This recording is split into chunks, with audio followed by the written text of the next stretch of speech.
So then you mentioned Charlie came along, and that was 1962 we decided. And what was his date of birth? His date of birth was October 2nd, 1962, and his name was Charles Raymond Quinn, which was after Tom's grandfather, who was Charles Raymond McGonigal.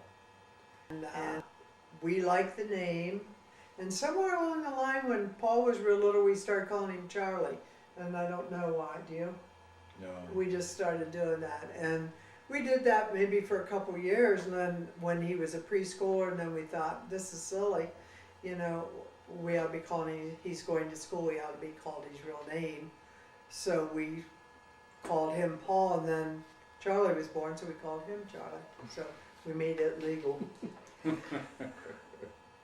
And Charlie was, I had Charlie in such an easy time that I called Mary Drake, who lived across the street, and asked her if she'd come over, that I was starting to get pains. And when I got into the hospital, they wheeled me right into the delivery room, and I had Charlie that quick.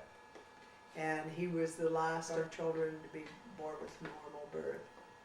And it was certainly a very easy birth. And he was a little bit smaller. He weighed 8 something. I don't remember what. 8'2" or something, smaller than Paul and Carolyn, but about Charlie. What about Charlie? Well, you know, it's getting to the point where you get enough kids where you just kind of get confused about each individual kid. It's kind of hard to remember. Charlie, I know he was always a very easy physician, and Charlie was always a thoughtful, pensive type person.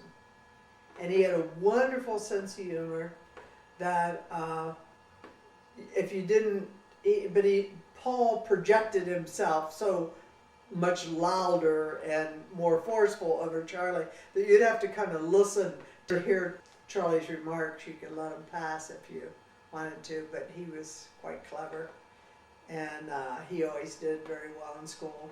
And when Charlie was only a few months old is when we moved to Forest Avenue then. I think he was 5 months old when we moved to Forest.